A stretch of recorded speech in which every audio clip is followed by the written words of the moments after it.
right, so after a little break, it's really nice to be back. And one of the great things about doing this podcast is that I get messages on almost a daily basis from pretty much random people, sometimes friends, but sometimes just random people, giving me recommendations on photographers to check out, work to check out, photos that people really like. That's my favorite part of this because it's just expanded my knowledge of photographers that are available for you to enjoy their work. And today's guest, who I'm not even going to begin to attempt to pronounce his name without his advisory on it, is one of those people. He was recommended to me recently, and I immediately knew I had to speak to him about his work. And let's just start off. Let's start off with how you pronounce your name. Let's get that out of the way first of all. Yeah, it's a classic Dutch name, so everyone outside of the Netherlands doesn't have a clue. The Dutch way is Jelle. It's like yellow, but a little bit different. But you can give your own twist to it, pronounce it any way you like. You can call me Jay if that is easier. I'm not the most difficult. I'm fine with yellow. That's fine. That's pretty much how English people say yellow anyway, because we can't say any of our own words correctly as it is. So the first thing we always do with the podcast, we kind of want to start from the beginning. So what made you take up an interest in photography? What made you want to be a photographer? Well, it's a funny story, actually. I'm a bass player originally. I've been doing that for the past 12 years now. But once COVID hit, it was time to find something else to do. And I've always been interested in imagery in the broadest sense. So could have been photographs, could have been films, paintings, or whatever. And I was always following a lot of photographers on Instagram, and I really enjoyed watching their work. So I thought, why not give it a go myself? I've always been thinking in pictures all my life. So yeah, it was kind of an easy switch for me to take up a camera, and I just bought a camera and started shooting. It's one of those really irritating things when someone tells you approach someone to do a podcast and you really like their work, and then they tell you that they've only been doing it for a year. And as someone that's constantly crippled with self-hatred of my own work, and I've been doing this since 2013, it's very frustrating to see someone get so good at it so quickly. Thank you. I still hate my work from time to time. It gets better with time, but yeah, it's a long journey to that self-love. Well, it's interesting you say that you were already interested in photographers' work and photographers in general, or photography in general, because I think that's actually where a lot of people fall down when it comes to photography. Is they get interested in the gear, or they get interested in the technical aspect of it, and they don't develop like a taste for what they actually like from photography. So what were your influences to start with? Like, what was it that really made you want to pick up a camera? Was there any particular photographers or any particular work? Yeah, the biggest influence the last few years, I would say, has to be Sam Damashek. I don't know if you know him. I do not. He's I'll DM you his profile. He's a guy from LA. He's 21 and he's been shooting the biggest models and the biggest clients ever since he was 16. And he's really up there with the greats. He's shooting what's his name? I don't know. It'll come to me. Famous singers, famous models, shooting for the biggest brands, and he's shooting all film. So that was really intriguing for me, how a 21-year-old kid from LA could make that work and could make that happen for himself. And I've been watching his work for the last couple of years and seeing it evolve. And yeah, that really triggered me to pick up a camera myself and try to mimic that in terms of feel, mostly not in terms of looks per se, but more the feel that he gets from his images. And it feels very personal and intimate, and that is something I really enjoy watching.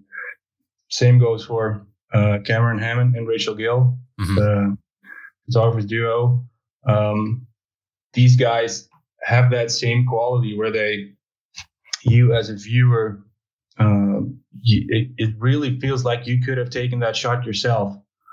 And that's something I really admire in both. And I follow a bunch of other guys, but especially Sam has been a major influence for the last few years, really.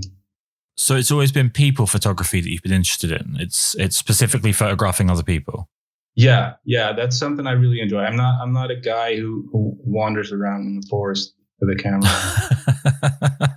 Well, the first photos I took were on a trip to London. Actually, that's where I first picked up photography. It was my first solo trip, and I brought a camera, used it for 5 days, and then threw it in a drawer here, and then picked it up a year later.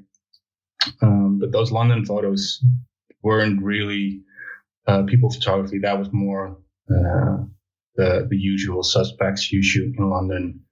Some street work, borough market, stuff like that. Right. Okay. So let's talk about subjects in particular then, because as someone that photographs people, I'm always fascinated in what other photographers who photograph people look for in like an ideal subject. What makes someone jump out at them? Because everyone these days, with the wonderfully horrible invention of Instagram, everybody is a model now. Everybody is an international superstar celebrity in their own right, because they get focused on their followers or whatnot. So what do you look for in a subject, in a model in particular? I do want to emphasize that I would love to shoot anyone in the friendliest way possible. But if I look for people for my own projects, I look for a certain edge, and that edge is usually somewhere in the eyes or in the face, that someone has a certain depth in their eyes that not a lot of people have, and that is something I really look for and admire in people. And I think that's what makes a good model, and that's what makes a great model. Someone who can really draw you in with just their eyes, and it doesn't really matter what they are or aren't wearing. Some of my work is a bit on the nude end, I would say, but even still, the best shots I took were of people with great eyes and great facial expressions. And it's not a matter of looking pretty. That's the biggest downfall of this Instagram trend. Like you say, everyone thinks he or she is a model because she's pretty or whatever. Right.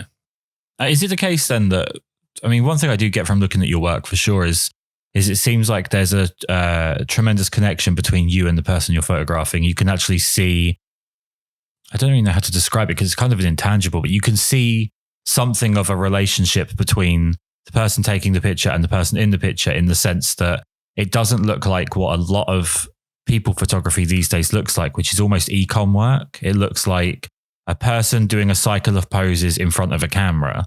Whereas with your work, it looks like there's a genuine connection. It looks conversational. That's the word I'm looking for. It looks conversational, it is missing a lot these days with photography. So in terms of the way that you photograph, how are you with directing models? What's the actual process of shooting like? Are you talking the whole way through?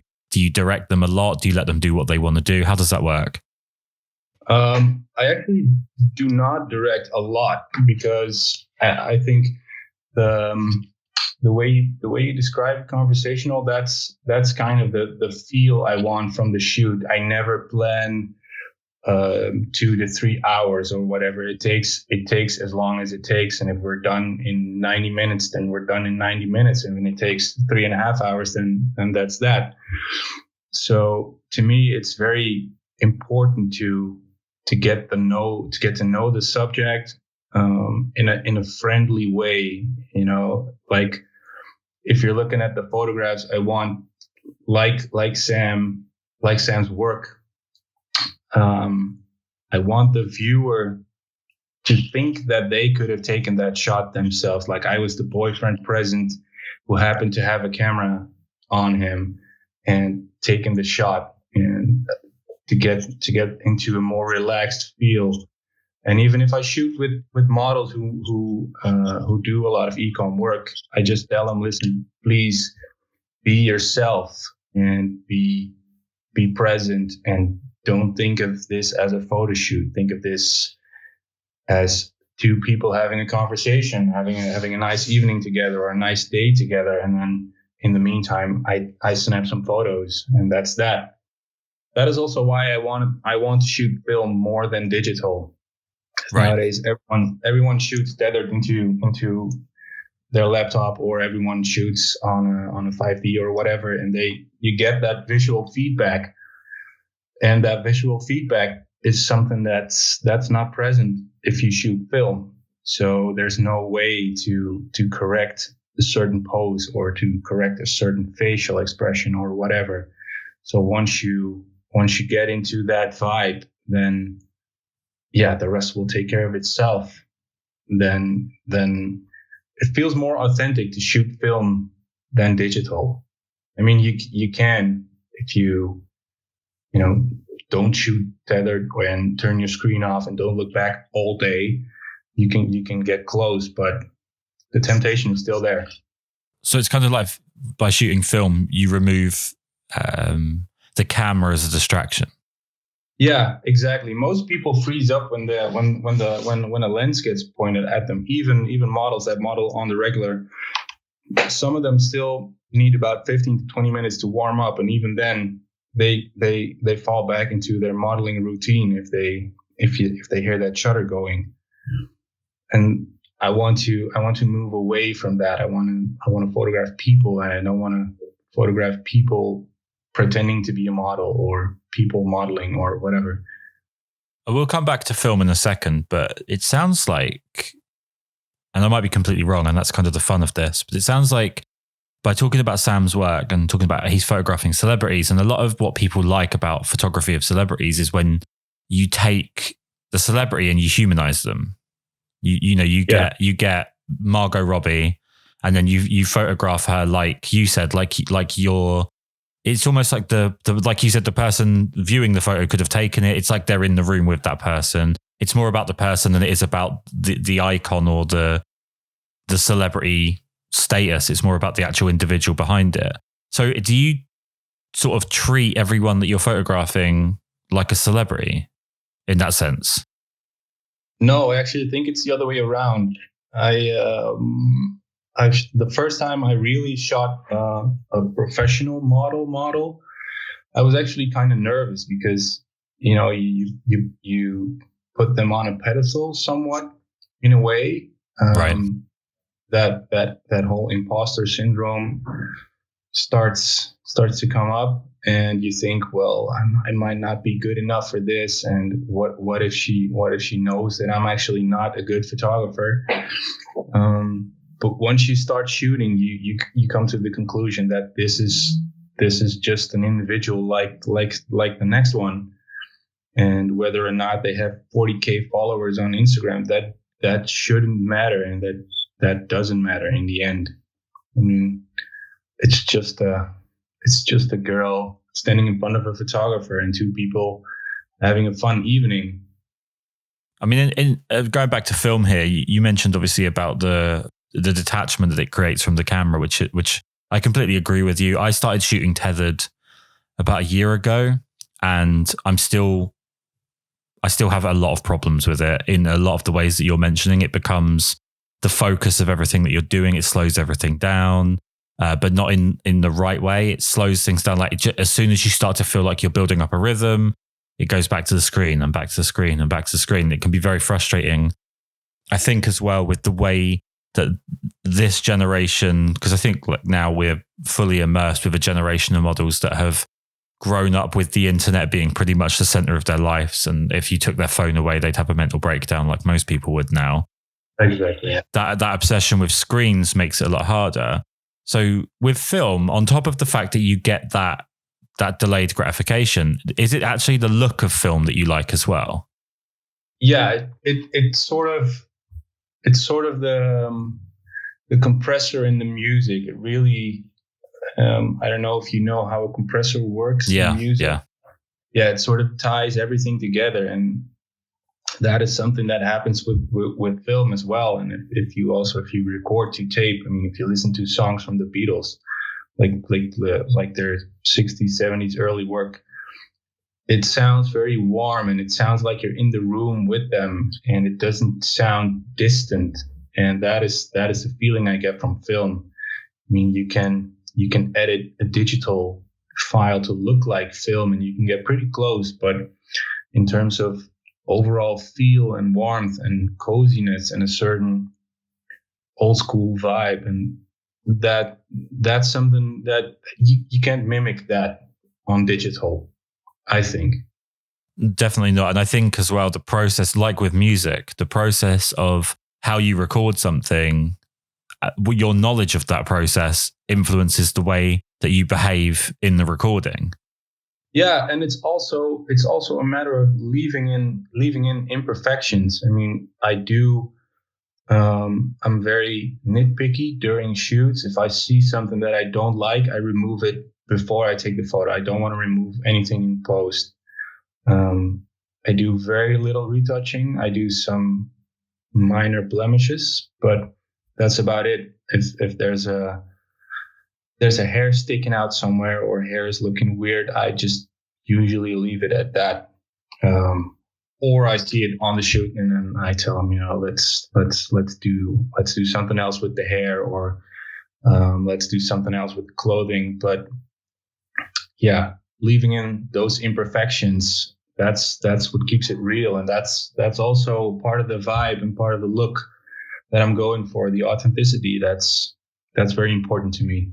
Well, let's talk about I don't like end game. I don't like talking about things like there's a destination, because you're like, whatever feels like is the next big step, within 5 minutes, it will be something that you almost look back on and cringe. That's the wonderful thing about being a creative, is that every time you feel like you're progressing or you've got to that end destination, you find the next thing you want to get to, and immediately you bypass what was an obsession before. But what is the direction that you want to go in? Are you looking to build up like a big portfolio of work and end up being like the Dutch celebrity photographer that everyone in Hollywood wants to fly out and do stuff with? Or do you want it to be a job? Do you enjoy it being just a sort of a pastime, a bit of a hobby? What do you want photography to become? Well, I do want it to become a job, but it's I like shooting a lot of things, but I do want to shoot people. That's the main thing. And I'd love to shoot more client work, but I also want to move more towards editorial work. That would be a goal for the next 5 to 8 years, maybe. We'll see. Maybe in 5 years I look back at this conversation, like you said, I think, what the hell was I thinking? Overestimating myself left, right, and center. But let's say for the next 5 to 10 years, editorial work, that's something I really would love to shoot. More fashion editorial on film. That would be amazing. Let's talk about gear. I get criticized quite a bit with the podcast for not talking about gear enough. So to placate the people that get angry at me for not talking about gear, let's talk about gear. Let's talk about your current setup, your favorite pieces of gear that you're currently using. That is well, I'm gonna maybe disappoint a few of your listeners, but I don't use a lot of gear. I have two bodies. One is a 5D Mark IV for the digital stuff, and that's usually tethered into Capture One, if possible. If not, then it just goes on the SD. That's equipped with either a 51.4 or a 24-70 2.8. I use the L series 24-70. The film camera is a EOS 3, which is kind of the film equivalent of the 5D. I think you also have the 1V, which would be the 1DX, I think. So yeah, it's the EOS 3 for me. And well, usually I have to say the EOS 3 I think is the best 35mm camera that you can get. Especially I came from shooting Canon digitally originally, and about 7 years ago, I picked up an EOS 3 by accident almost. I knew nothing about film at the time. I had no particular interest in film, but I was in a secondhand, I don't know what the Dutch term is, but like a used camera shop. And there was this camera that looked like a 5D Mark III, a 5D Mark IV, whatever, but it was film. And I was like, well, that feels like that'll be really straightforward then. There's, what could possibly go wrong? And I can just use all my lenses. So that was my way of convincing my wife that it was a good investment. And I actually think it's probably my favorite camera by quite a distance. And even though I don't shoot film as much, maybe as I'd like to, or I should, it's definitely probably my favorite camera because it's the most fun to use. And you have so many. Firstly, I love the size of the thing because it feels like a real SLR. It feels really big and chunky, and you know you're using it. But like you said earlier, you have that delayed gratification. So you get really into the shooting. I really enjoy the shooting, but you're not constantly paying attention to the screen. I think it's. I genuinely think it's probably the most fun thing. I'm sure there's someone right now foaming at the mouth because I'm not mentioning like a Leica or something, but it's honestly the most fun camera to use. So you shoot digital and film then. What's the decision? How do you make the decision between what you're shooting on film and what you're shooting on digital? I usually start out on digital. Most of the client work I do, and when I say client, it's usually models or just run-of-the-mill people who come to me for a shoot, and I tell them, well, listen, I shoot predominantly film because people come to me because of the look they see online, and if they don't get that look, they might be disappointed. So I'll explain to them, listen, I shoot predominantly film, but it's also, if you're not used to modeling, then it can be good to have that visual feedback. So I shoot a sort of hybrid setup, and also I do have some smaller clients that I work for, and those shoots are also hybrid, where I shoot digital on the side to see if they like it, to see if they want to change something or don't like my ideas or whatever. And then if I'm about 80 or 90% there, I'll switch to film and take it from there.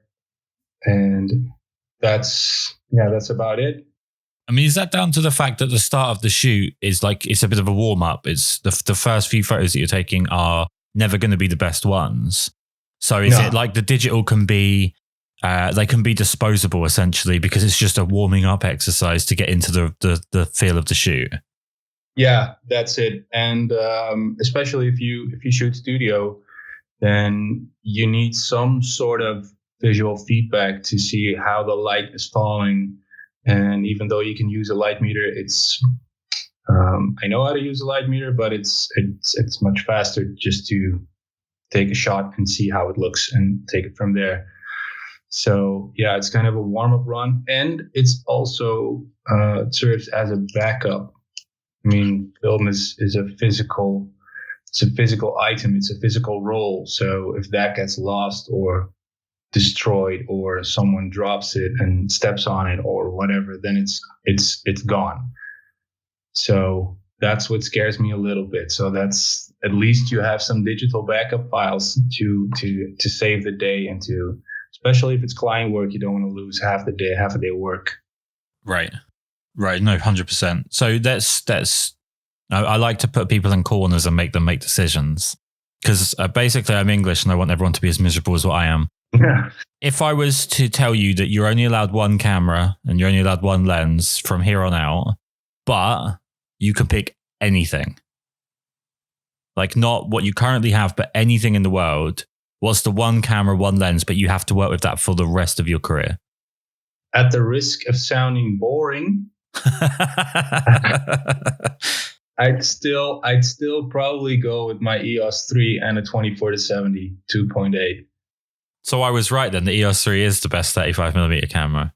Yeah, I think so. I never shot with the Leica or anything else. I did use the AE1 for a while, but the manual focus, it's the experience of shooting it is fun, but if time becomes a factor, then yeah, that's not going to happen. But I really like the EOS 3 because it sort of behaves like a digital camera, but it is film, and there's a good light meter on it, and it feels sturdy, and it feels like you're actually using it, like you say. And yeah, it's a workhorse, and that's something I really like.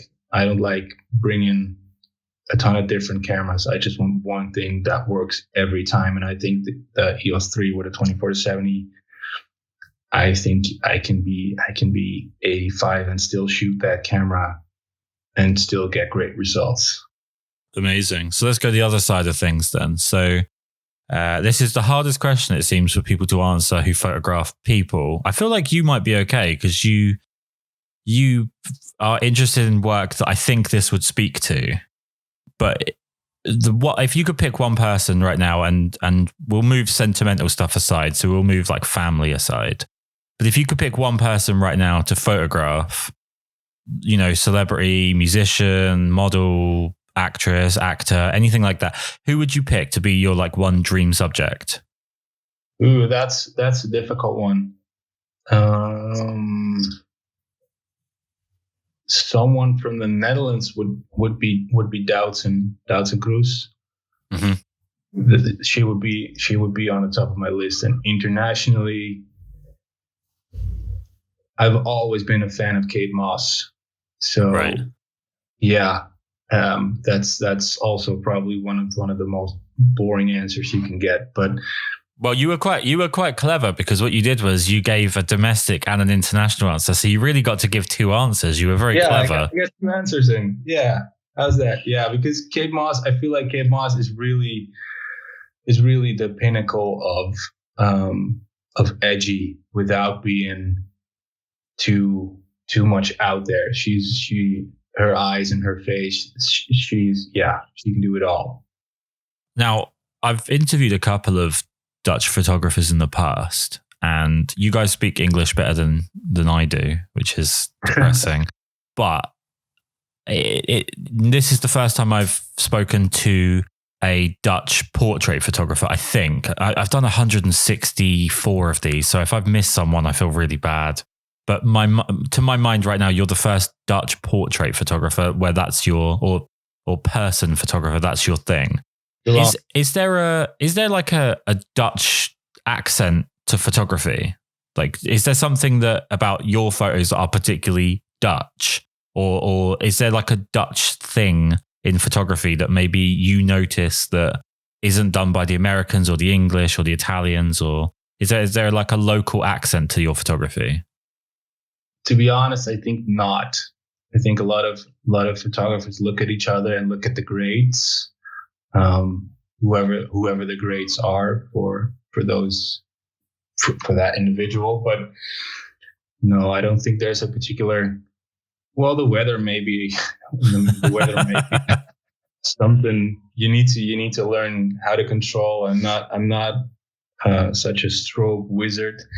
I'd love to use more flash, even outdoors, to mimic some sun, but that might be sort of a grayish look on photographs. That might be a Dutch thing, but other than that, I don't know actually.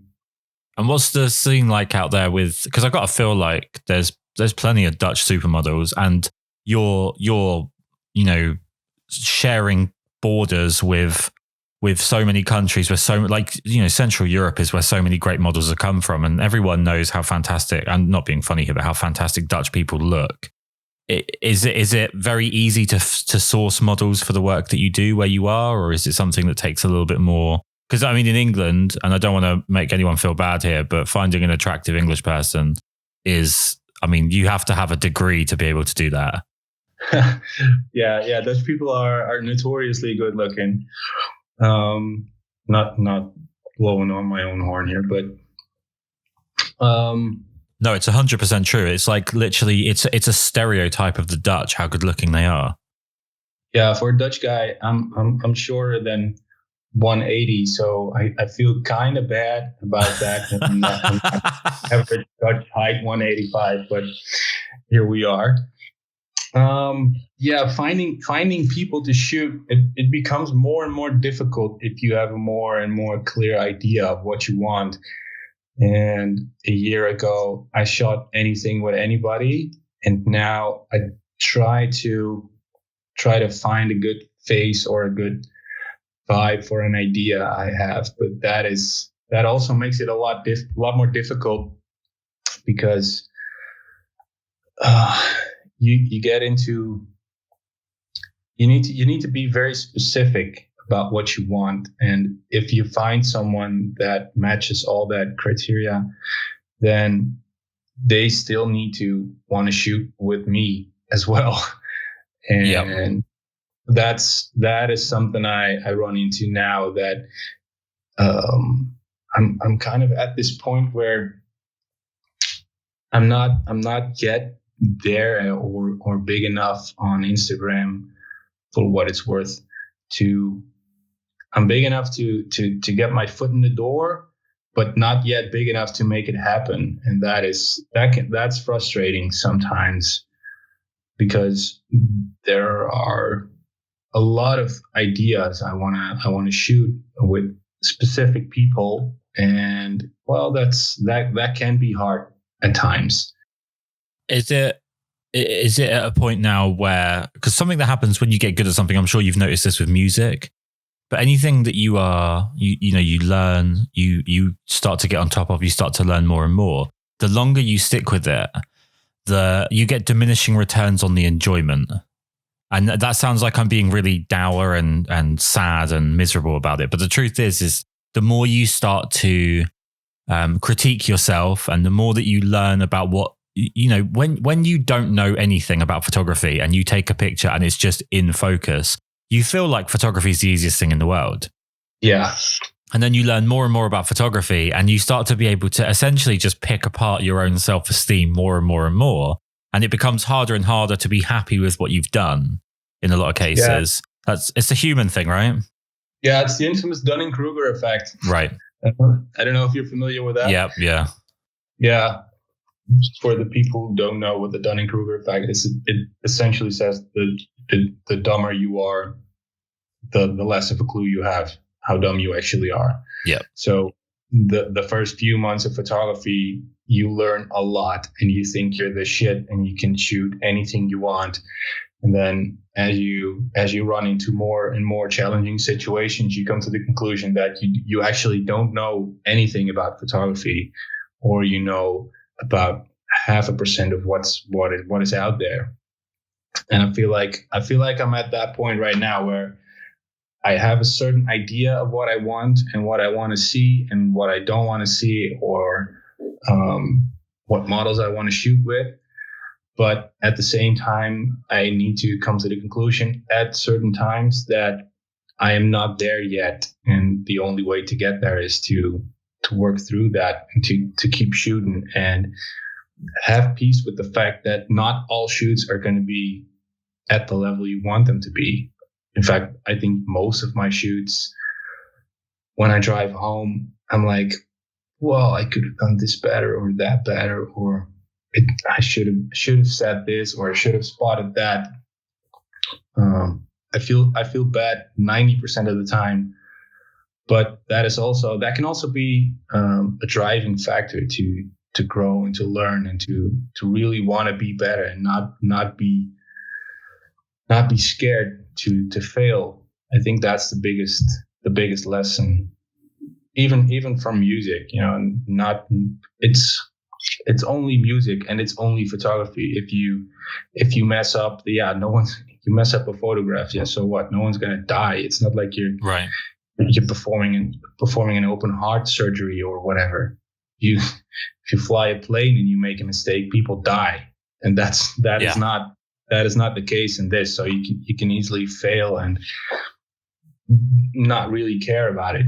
But you reach that point where, kind of what you alluded to with Dunning-Kruger, you reach that point where you realize you're smart enough to know that you're not very smart.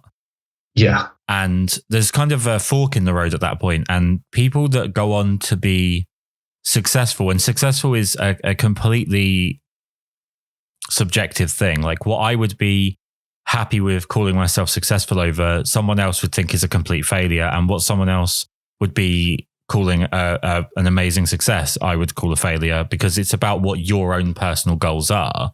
So it's all very subjective to the person.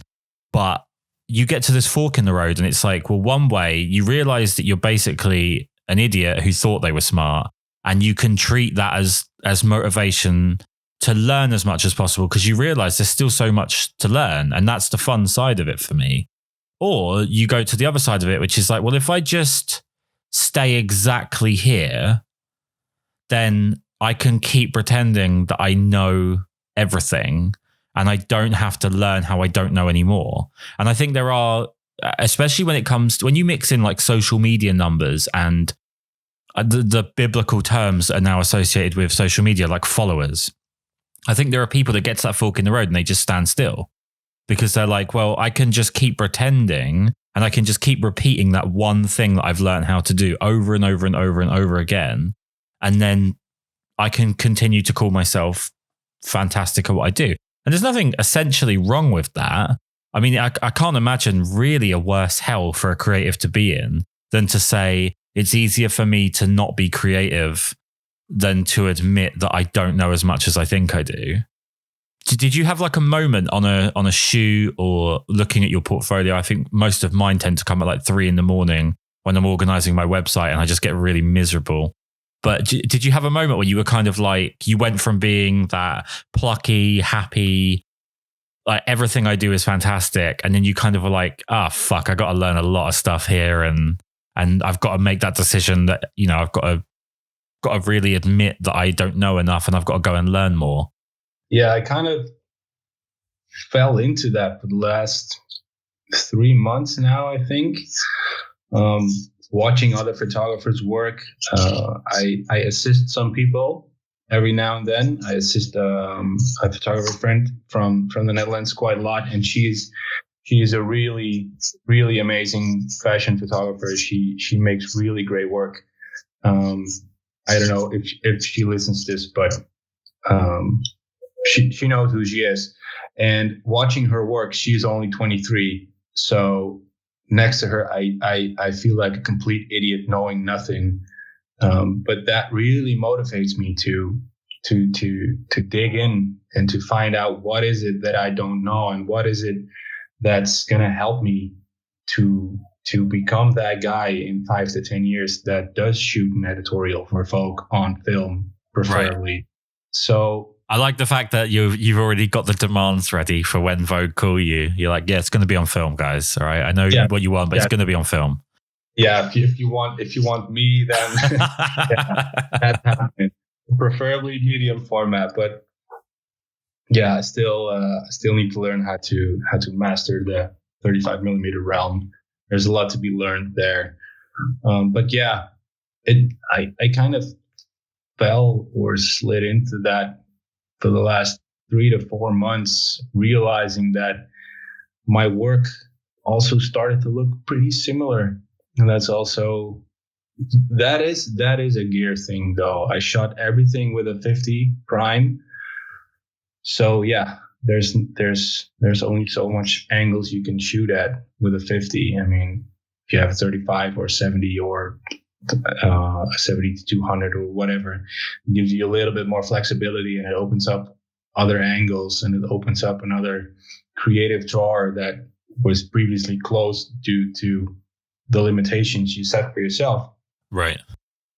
I mean, those self-imposed limitations though are fantastic for making you work harder.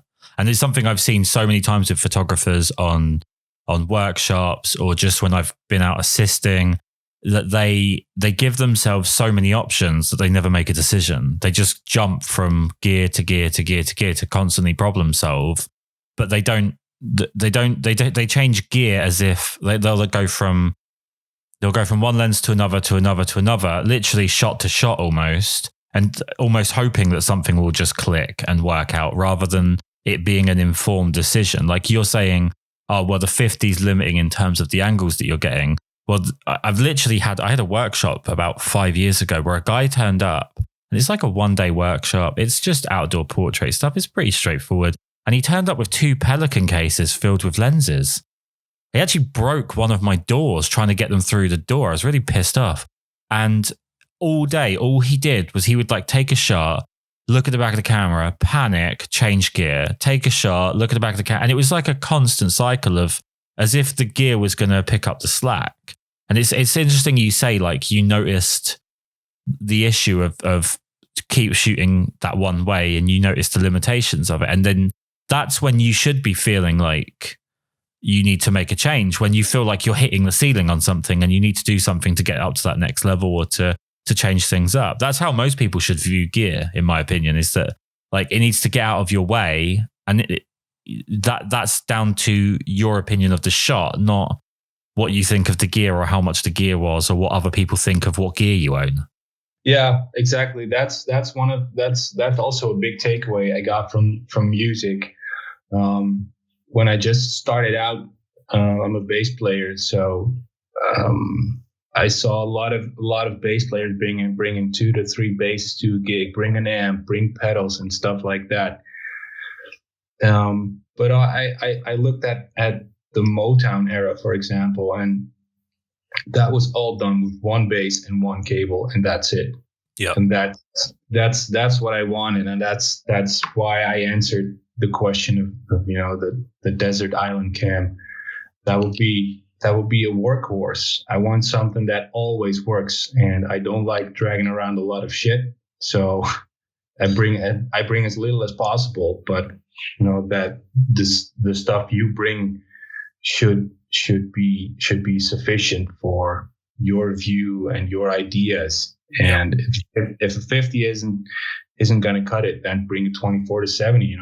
Have some flexibility in terms of options. But yeah, I also don't want to bring 5 lenses. I don't even have money to buy a 35 and a 50 and an 85 and a 24 maybe and a 100. I just want one thing that always works. Yeah.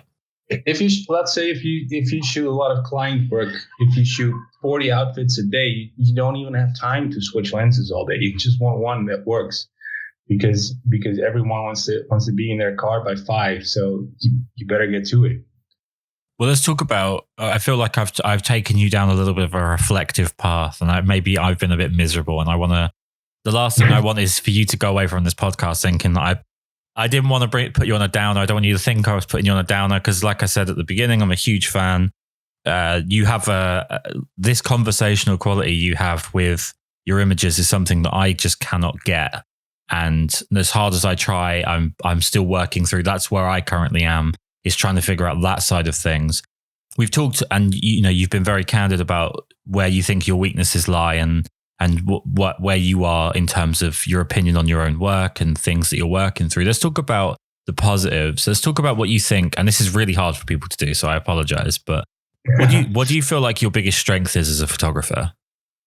I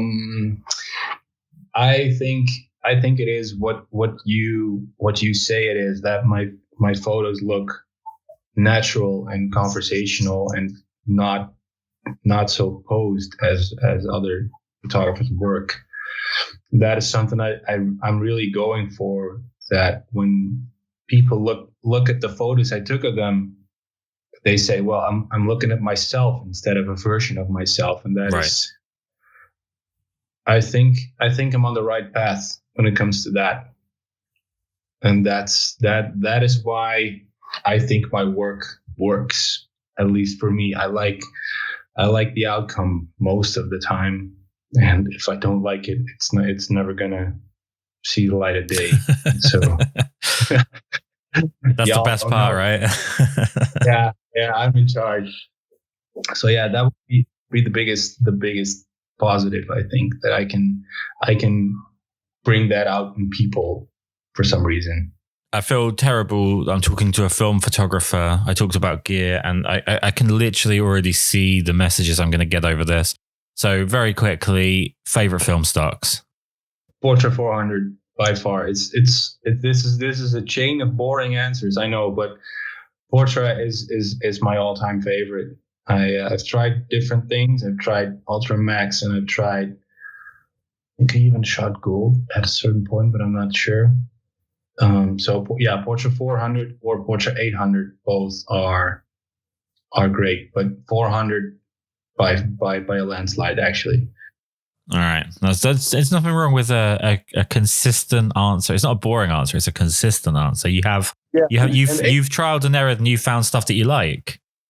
Yeah, I've tried. I didn't shoot with a lot of different film stocks, but the majority of the film photographers shoot Portra 400, and it's probably for a reason. It's the it's the latitude, it's the look, it's the warmth, it's the natural vibe. It's grainy, but it's not too grainy. I like the grain to be too much in your face. I mean, it needs to be subtle enough to take the rough edges off, but it still needs to be sharp and crisp.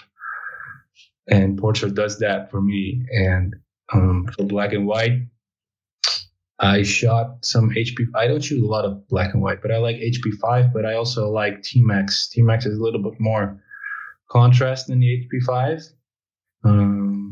But yeah, both are great, actually. Now, the most important thing with the podcast, it's literally the only reason it exists, is that I'm trying to make everyone like things that I like so that more of those things then exist. And I'm turning the whole world into my own algorithm, essentially.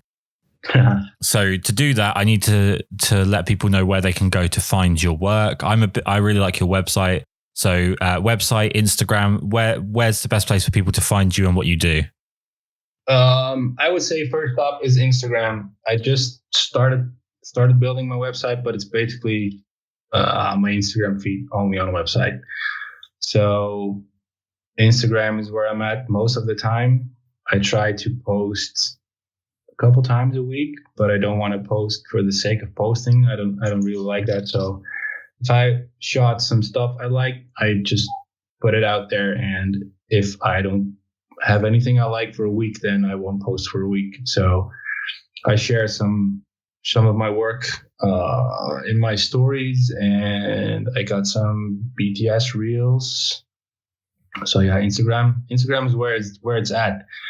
But the hardest part is that my name is very Dutch. So I don't know if you have any show notes. There'll be links. Don't worry, there'll be links. But do you want to spell it out for people so that they'll be able to find you on Instagram? Yeah, it's at by Jelle Stokhof. That is a B, a Y, a J, an E, double L, so LLE, STOKHOF. I think people will be all right with that. I think they'll be fine. People are used to funny names now. You know, I got a funny name in England. Everyone always thinks I'm Polish, which drives me insane. It definitely shows up people's xenophobia in England, because I get people. I'm a wedding photographer by trade, and I get people that contact me, and you can always tell the weddings that I don't want to do because one of their first questions is, "Am I from England?" And it's because my name is a foreign sounding name. So they're instantly like, "Oh, he must be from somewhere." And it's like, you know, I don't know how that matters. If you like my photos enough to email me, you should just book me, or, you know, whatever. I don't know. I don't understand most people. Totally agree with that. Yeah. I've spent the last 15 months in a flat looking out a window trying to figure out the human race, and I'm no closer to understanding anything. It's been such a privilege to have the chance to talk with you. I look forward to seeing a lot more of your work to come. But yeah, thank you so much for taking the time to do this. Thank you for having me. I feel very, very honored that after a year of shooting. All right, you don't have to keep rubbing it in that you've only been shooting for a year, okay? Thank you so much for the invite. I really appreciate it. We missed